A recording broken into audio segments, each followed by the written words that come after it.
NTV time, जनता की बात जनता के साथ।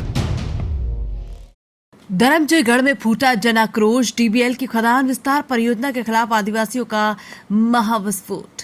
जिला अंतर्गत धर्मजयगढ़ में धरती हिली नहीं, लेकिन आवाजें गूंज उठी।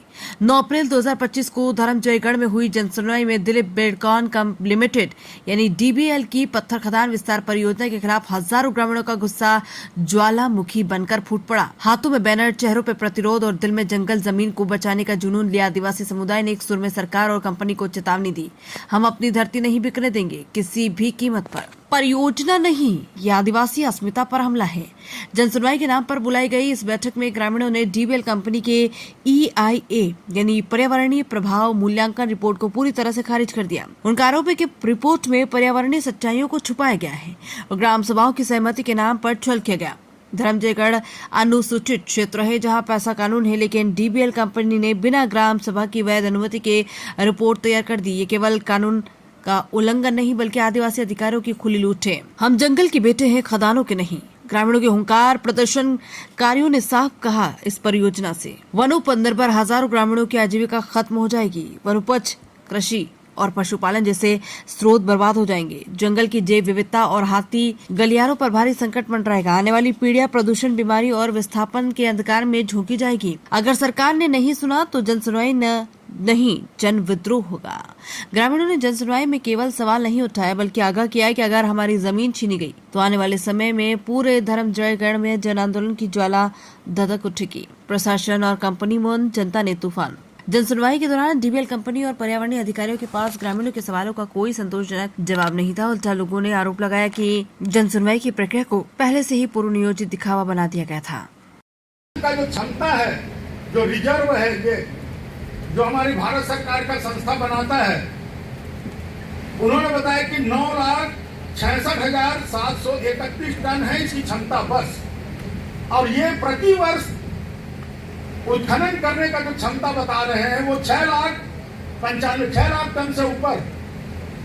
तो 1.5 साल में तो ये जितनी क्षमता इस खदान की 1.5 साल में उत्खनन कर लेंगे।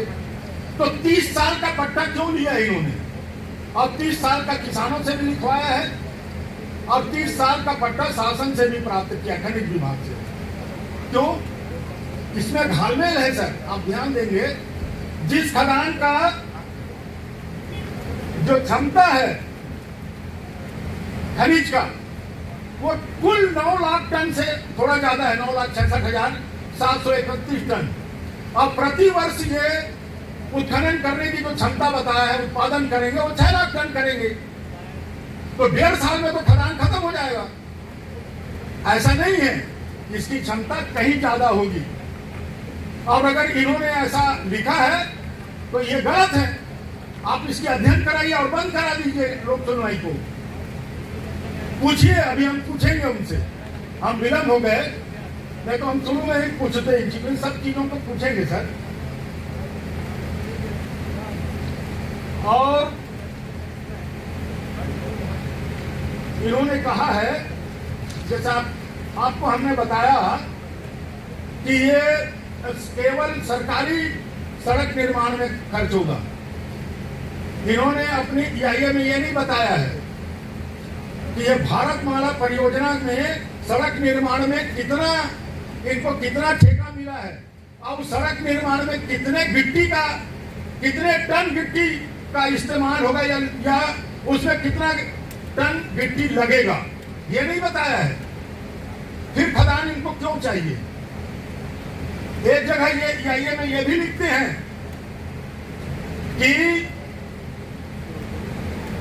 ये जो गिट्टी का जो उत्खनन होगा वो मार्केट में बिक्री के लिए स्वतंत्र है।